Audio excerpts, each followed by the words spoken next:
And then Nobu was an accident because De Niro actually said to me when we were opening the Tribeca Grill, "Oh, I know a chef in Los Angeles." I said, "Who?" He said, "Nobu Matsuisa."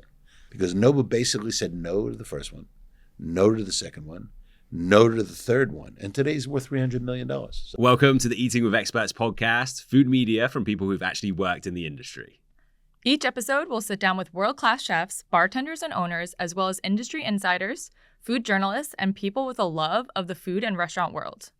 We'll swap stories, share behind-the-scenes moments, and get real recommendations on where to eat and drink and what makes this industry so fascinating. In this episode, we're chatting with iconic restaurateur Drew Nieporent.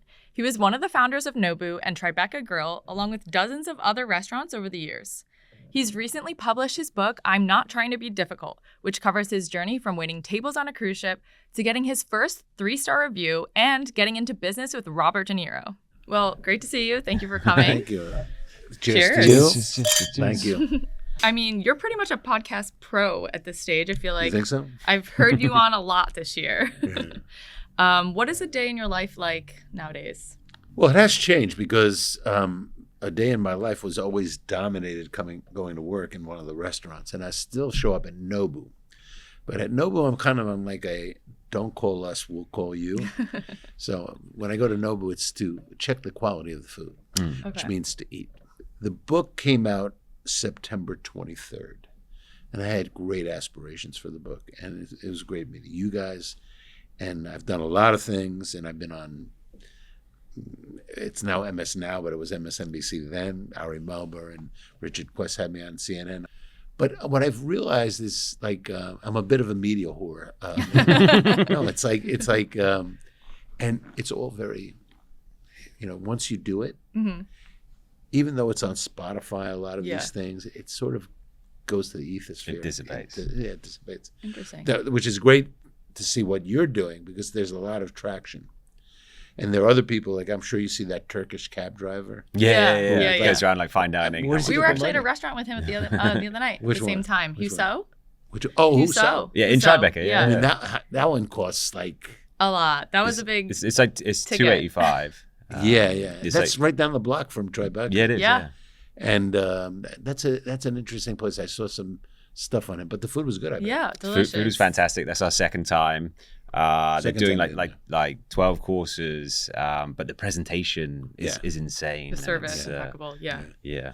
A good tasting menu should have like this in the ascension, and it should have an arc, and it shouldn't really go down at all. So for this one, we started asking each other our favorites before we got to desserts because desserts don't always factor in for us, Right. And then we had to rearrange because one of the desserts Dessert was fantastic. Yeah. Oh, wow. Really good. Oh, fantastic. Yeah. With me, I've always been big. So I've just lost 55 pounds, I guess it is now. So I haven't eaten, a lot of food, but I still eat well. Have you been dining anywhere recently that comes to mind? I try to stay abreast of as many things as possible.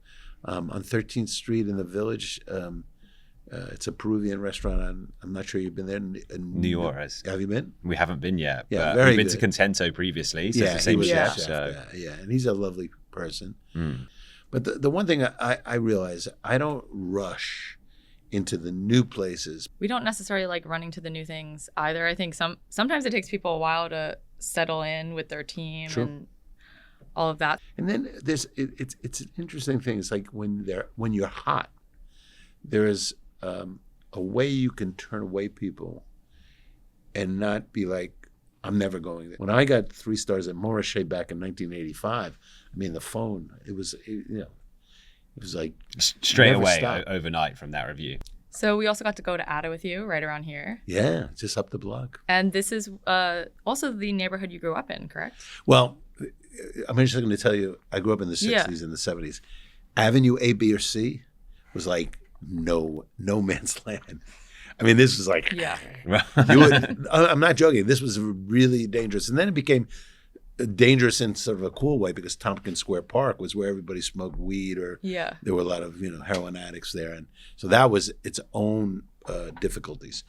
6th Street is a little more remote. I grew up the projects I grew up in, Peter Cooper and Stuyvesant, were from 14th to 23rd, from First Avenue to the river, which is Avenue C. But we never, where I lived, 23rd and the river, if we said, oh, I live in 23rd and Avenue C, they would look at you like, where you live in Bedford Stuyvesant or something.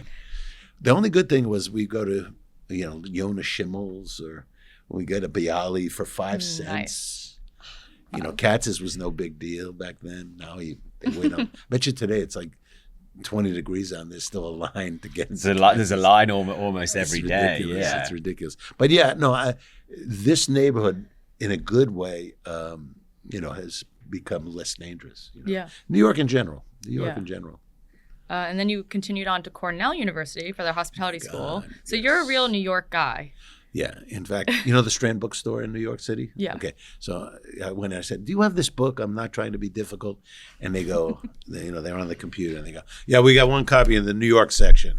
And I was like, the New York section, which would be a badge of honor in one sense, but it's like, well, where's the New York section? I've been in Strand probably over 100 times. And they go, on the stairway. And it was a little strange, but very New York, New York centric. But so hospitality was not something you just stumbled into. You went to school for it. You always knew you wanted to open a restaurant? Well, no, my mother and father, like my mother was the most beautiful woman. She was an actress in radio as a child. And she married my father. My father's name was Andrew. He was 14 years older. He's 37 when they got married. He worked for the State Liquor Authority, licensing restaurants. Oh. So my dad took the applications from the bottom of the pile, put them on the top of the pile. These were immigrants right off the boat. These people loved my dad, and he'd say, Andy, take your family into our restaurant, and we'd be going to the very high class French restaurants like Café Chauveron, Le Pavillon. Even in East Hampton, the French restaurants would go to East Hampton in the summer. Oh, yeah. And they had a place called the Hedges. So I remember that. But very terrific Italian restaurants. And then there were like cafeterias and any place that needed a liquor license, German restaurants. And it's just from the second my mother was very theatrical. These restaurants were all theatrical. They're like stages. And the waiters were all very, like fluid. And I was like, man, I'm going to do this. And then I remember, and I still have these menus from all these places. And I'd come home and I'd say, Dad, we would have spent $100. And I know, son. Yeah, but so and then back then they gave out matches. So I still, I have the matches from all these places and all these great memories. So I wanted to be a chef, but my mother comes home one day. She said, "Oh, there's Willie Weisberg's mom says there's a hotel school at Cornell." I go, "Mom, it's an Ivy League school. I'm not getting into Cornell." I applied, I got in, and Cornell was extraordinary except for one thing: the education sucked. It's like no, seriously. Like hotel school in my mind was like you go to Lausanne, you learn how to cook. I went up to Cornell, how to make an onion soup, open a can, heat it up and serve it. I was like, what?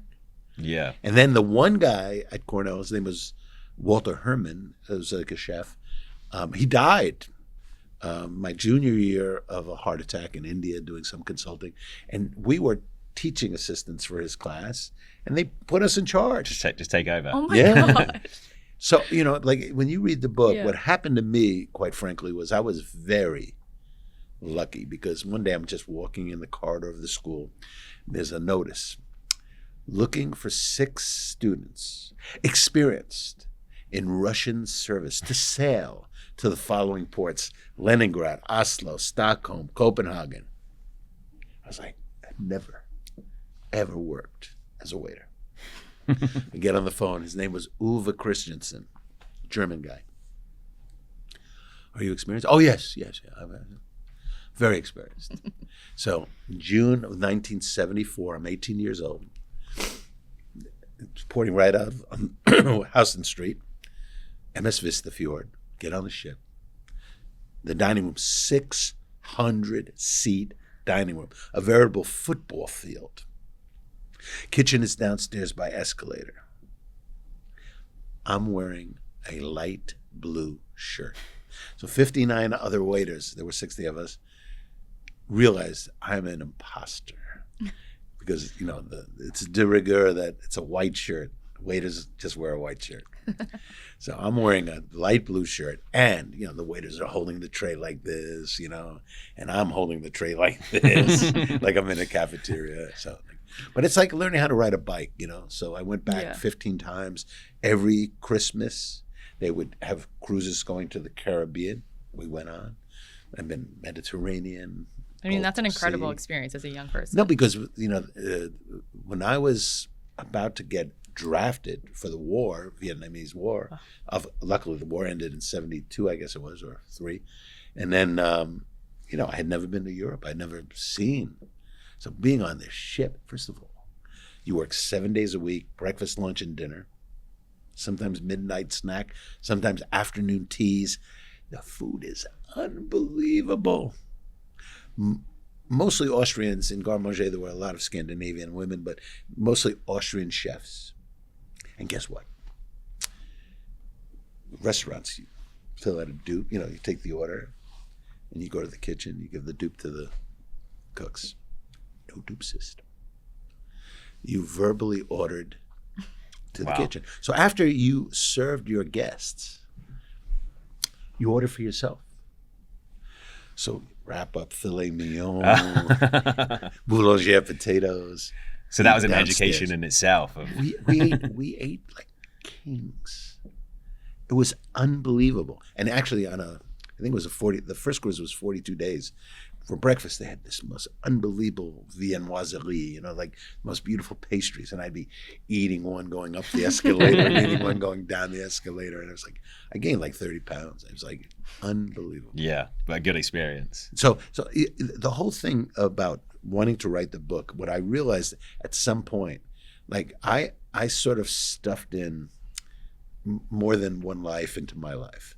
So I've lived like, nobody opens 40 restaurants. Oh, well, maybe if your name is Daniel Boulud.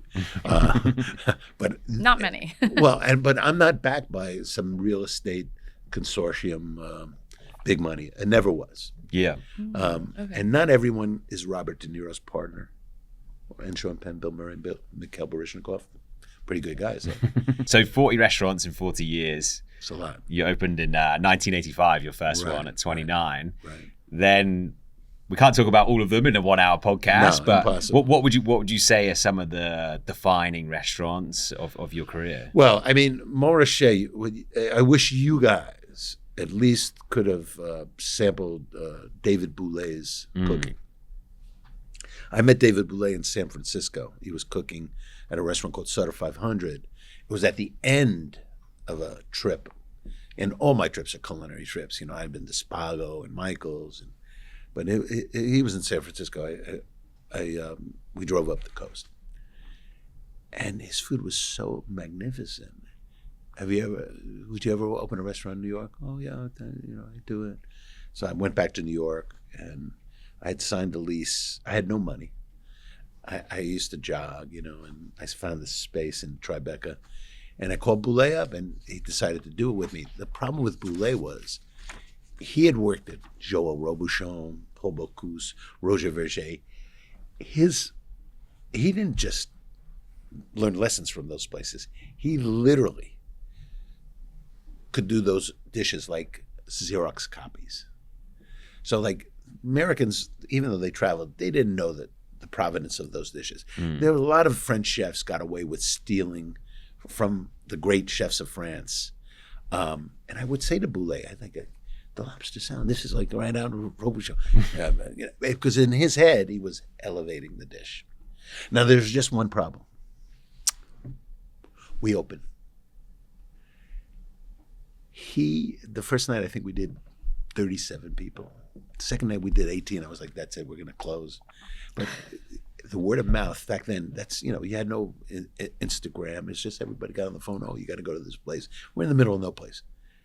And we started building. 7 weeks after we opened, New York Times review, 3 stars. Guess what? The menu is 16 for 3 courses. You know, I could have filled Shea Stadium. You have no idea how the phone. We just sat there all day long. You couldn't even go to the bathroom. How much were other menus comparably to that? 75. I worked at Le Grand. It was $75. Oh my God. So, but guess what happened? He couldn't get the food out of the kitchen. So you'd have a full dining room, 5:30, and, you know, 20 minutes, maybe longer to get a salad, soup, hors d'oeuvre. And then it was like an hour. Where's my food?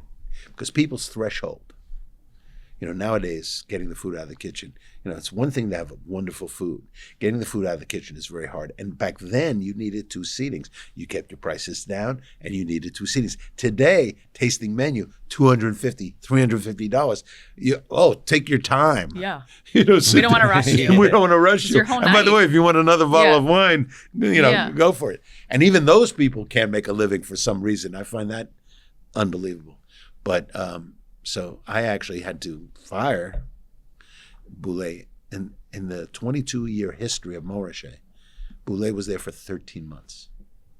I mean, it's insane. And then I hired the guy who you could never do this today.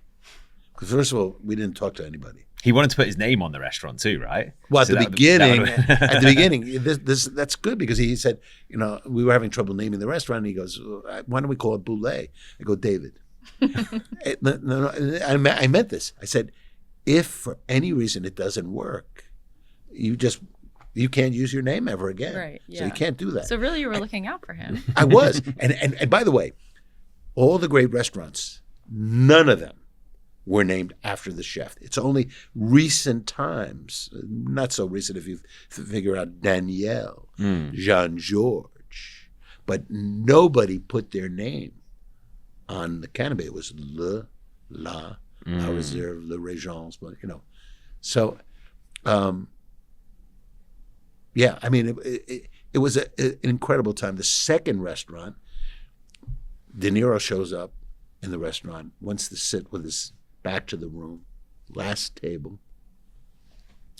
But he had a really sassy girlfriend named Tookie. Bob wants to know if you want to open another restaurant in Tribeca.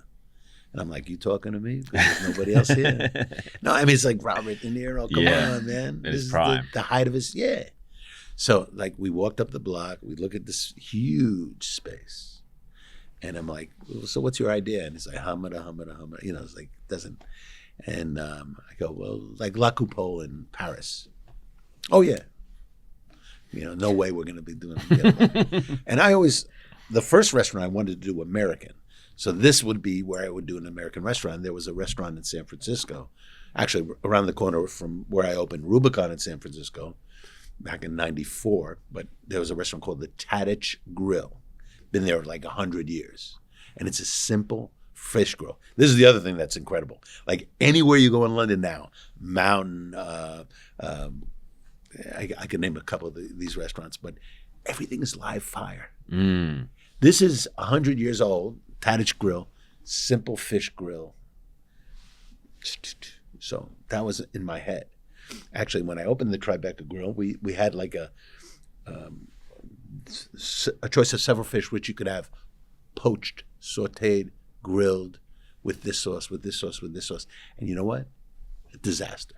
The order would come into the kitchen. I'm ordering a swordfish, 1 poached, 1 grilled, 1 sauteed. And then the waiters are picking, which one is the grilled one? Which is, you know, and chefs don't have any patience. So the chef's like, no, get rid of that. So it's just like, swordfish, grilled.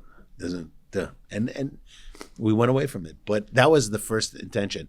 But when you have Robert De Niro as a partner, it's going to bring in all kinds of interest.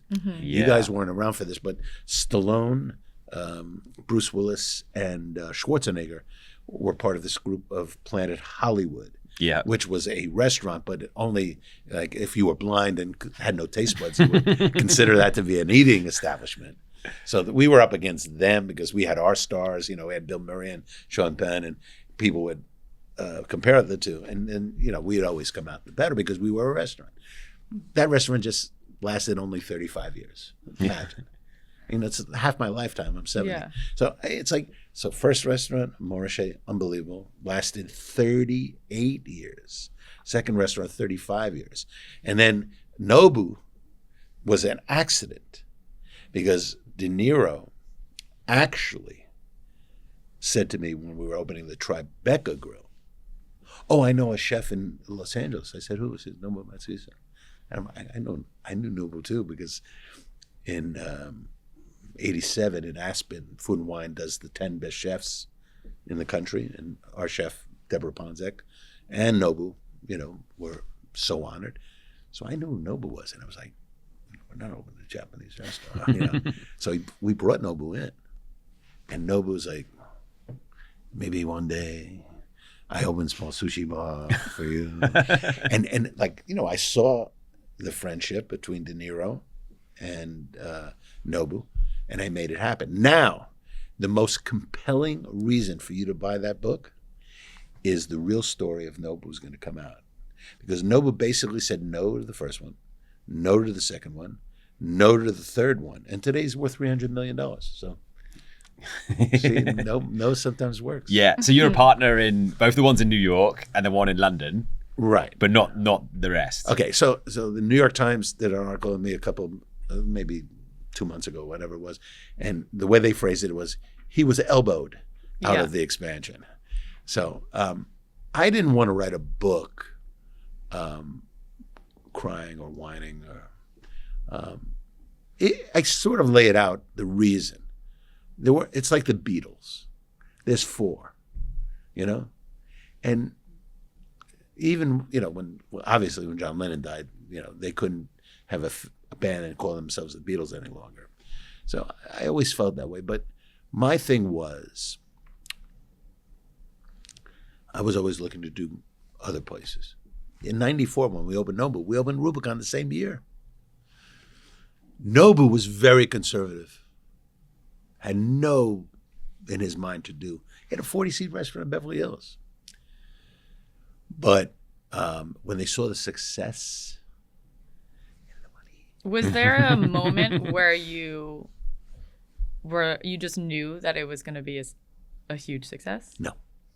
It just kind of kept going? This is like, you guys are married, right? Yeah. So if you have kids, right, and there's the first one, now you have the second one, and then people say, "Oh, which is your favorite?"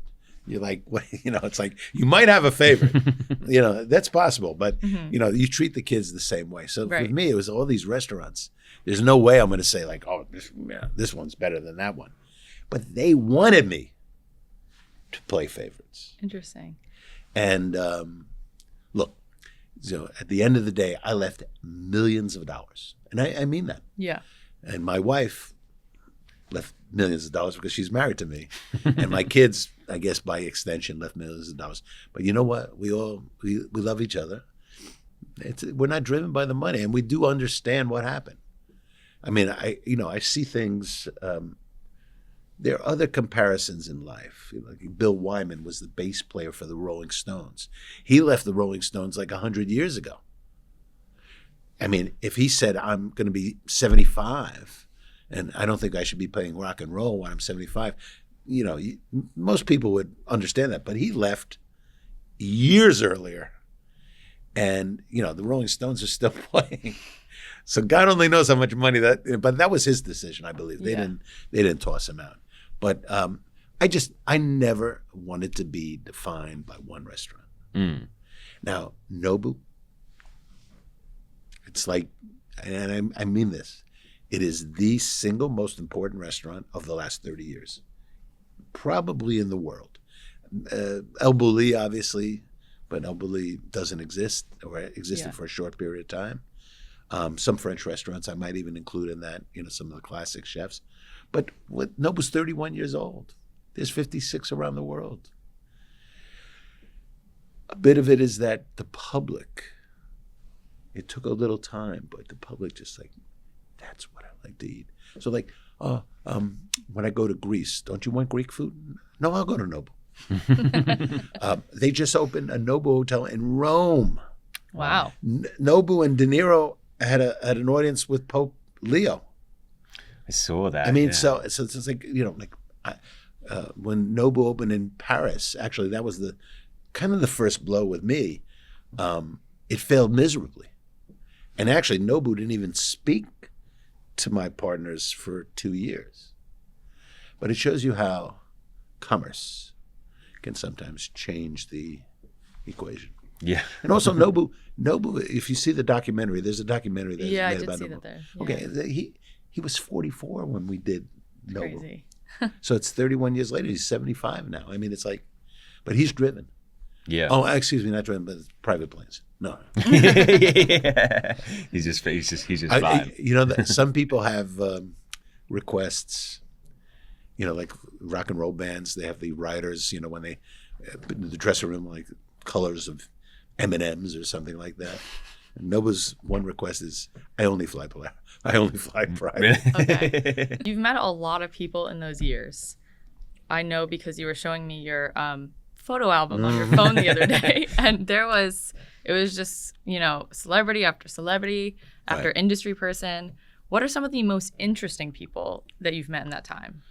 Certainly when you meet, your childhood idols like Muhammad Ali, that's extraordinary.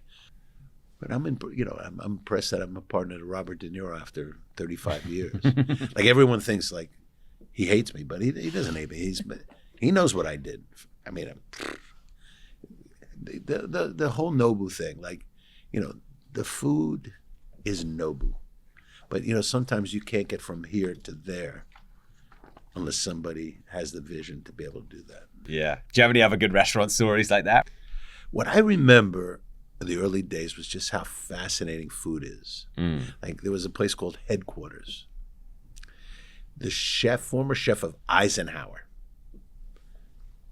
he's a general, but they had like murals of Iwo Jima and like these war things on the wall. But they had this guy walk around with garlic bread. But he walked around like, when you go to a baseball game and they serve hot dogs and those big metal, the boiled dogs on the side and the buns on the. He had the garlic bread in this big. And it's like, for whatever reason, I thought this is the craziest thing, and garlic bread. Now it's like bread's like $15 if you go to a David Chang restaurant or something. He's like, but it's the greatest butter you'll ever eat, and we really don't want you to have the bread. That's why we charge $15 for it. It's like. David Chang? Have you? Yeah, no, I don't know him personally. No. Okay, he's incredible, right? Yeah. Momofuku, and so years before he only had one restaurant. I think I must have gone there and I said, let's have a conversation because I'm always interested in chatting with people in our industry. And he says to me, he goes, I hate the customer. I go, excuse me? I said, I want a restaurant where you don't even have to talk to the customer. And he basically, when he built Co., he kind of eliminated the waiters because it was the counter. And he also solved the problem maybe for chefs getting gratuities because that's always been a big thing. The one thing I do take credit for at Nobu was I researched the labor laws, and at the counter, sushi men could make tips. And if I hadn't done that, that's actually, I would say that's about 30% of the success of Nobu, because allowing the sushi guys to be in the tip pool. Number one, the waiters are not making $700 a night, which would have been preposterous. And number two, the sushi guys make over $100,000 a year, which allows them to keep their jobs. And that's why there's 56 Nobus around the world. Because at the beginning, we couldn't find sushi guys. You talk about introducing stuff like that. I think someone that really did that was Joe Baum, and I don't think most people even know who he is anymore. And I know you said he was an idol to you. Yeah. Could you speak about him and what he did with like the Four Seasons and some of those places? What's very funny is before I came here today, I was at Tribeca, and I'm clearing out all of my archive. And in the office, there was an article in the New York Times, and there's a picture of me. I'm hugging Joe Baum. Because I was at a party, years after the fact. Here's a guy, when he worked for Restaurant Associates, he was the president. He was an employee. And he'd come up with Zum Zums, German sausages in a small kiosk, and the Four Seasons, where every season, they not only changed the menu to the seasonality, but the shrubbery in the restaurant, the waiters' color of their outfits and things like that. So he's always thinking, okay? And so he also went to Cornell, but he graduated in 43. I graduated in 77, so there was a big disparity. Years later, he opened Windows on the World, and that was a magnificent restaurant. Years later, he's interviewing me because I think I had left Tavern on the Green, and I wasn't sure what I was going to do. So we're sitting there, and he goes, there's two people in this room, and one of them thinks he's Jesus Christ. I was like, oh my God. But when you talk about Joe Baum, this is a guy, and somebody said it to me the other day. They said, if I brought up Joe Baum's name, nobody would even know who he existed. Yeah. Because there's no museum. The one thing about the book that I bemoan, but I accept it, is that once the era is over, it's over. This generation, they don't care about us. I mean, Danny Meyer, he hangs in there. Jean-Georges, Eric Ripert, and Daniel Boulud. These guys are my age. Yeah. And they're still like hawking out there. Nobu's 75. Yeah. He's still he's on Instagram more than you guys, I think. I mean, right. Things are happening so fast now. I feel that part gets pushed away very quickly because it's so much information. You hit the nail on the head because guess what? We are inundated with so much information, the here and the now, that the yesterday, even 5 years ago. Right. Yeah. We often talk about this kind of middle zone of restaurants that have been open 5 to 10 years that aren't Le Beurre de Dan and legendary and iconic, or they aren't Cat's Deli, that are kind of stuck in this no press middle zone, right, but are still good restaurants. But a lot of them don't then survive and don't kick on because it's the new, it's the hype, it's the 50-day out reservation culture.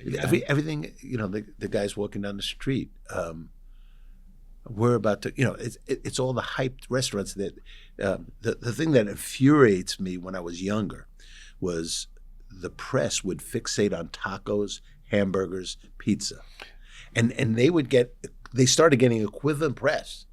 Like, this guy, David Portnoy, I give him all the credit in the world. I mean, it's unbelievable. He holds a pizza and there's no undercarriage. What the hell does that mean? Yeah. I mean, no flop. Yeah. And the undercarriage, I mean, he makes up things. It's like, I grew up in New York, pizza was a nickel. When they raised it to 10 cents, there was a disclaimer. Due to the rising prices of tomatoes and olive oil, we have to raise it to 10 cents. Yeah. It's like, now you go to industry, they look at you like, oh, that slice? No, you're not getting that. If something's in, it's like. Yeah. Well, talk to us about smash burgers then. The worst. Not a fan? No. Well, first of all, I told you I do the hamburger at Madison Square Garden. Here's what a hamburger should be like. It should be about that thick. It should be about 6 ounces. Doesn't have to be bigger than that. And it should be juicy. Okay? Here's a smash burger. What food product? What do you do? Oh, I'm sorry. Garlic. You smash garlic to mince garlic, I guess. But do you have any other pet peeves as a diner when you're out dining? Yes. And you're not actually on the other side for once? I have a lot. And I like people wearing hats. Okay. Have you ever seen James Gandolfini in The Sopranos scene where he goes over to the guy, says, "Take off your hat"? I hate wagyu. Wagyu. Oh, is it wagyu? Okay. I think so. And let me explain. I understood what Kobe beef was. Yeah. I've never seen anything slapped on a menu like wagyu. It's wagyu hamburgers. It's wagyu tartare. It's wagyu prime rib. And guess what? All these things are like $150, $200. Yeah. It's like some mark of greatness. Yeah. All right, so we'll finish on just some rapid fire ones. Drew, so what are some of your favorite restaurants? It's the usual suspects because they're all friends of mine. I haven't been to Ted Door yet because I have been dieting, and I don't want to spend $120 for a slab of prime rib. But Daniel Boulud is fantastic. 425, Jean-Georges' newest one. It's about over a year old now. Jonathan Beno is the chef. He's terrific. There's no stellar human being better than Eric Ripert. He's like he backs everything up. Some of these new places, Nieporent is very good. I love Ochomoco for Mexican. Yeah. In Bushwick, that place has a Michelin star. Yeah, in Greenpoint. Yeah. And I don't know if you guys have been to Jeju Noodle Bar. Yeah. Douglas Kim. We're somewhere under the radar that needs more love. Or probably Nieporent. Yeah. It's only opened a few months ago, right? Yeah, but you only have a little window of opportunity. The food is very inventive. The place is comfortable. I used to live not far from there. He deserves some notoriety. He's a talented guy. Stefano Massara and Stefano Secchi. Yeah, he's definitely not under the radar. No, he's not under the radar. Not anymore. Who do you think are the ones to watch in the industry right now? I think at Oscar, Fred Bercelis, he has languished at 2 stars for that restaurant, but it's stellar. It's a great restaurant. Nice. Well, thanks very much. Thanks for coming on, chatting to us. Listen, you guys are doing a great job. I'm going to figure out a place that you haven't been and she hasn't worked at.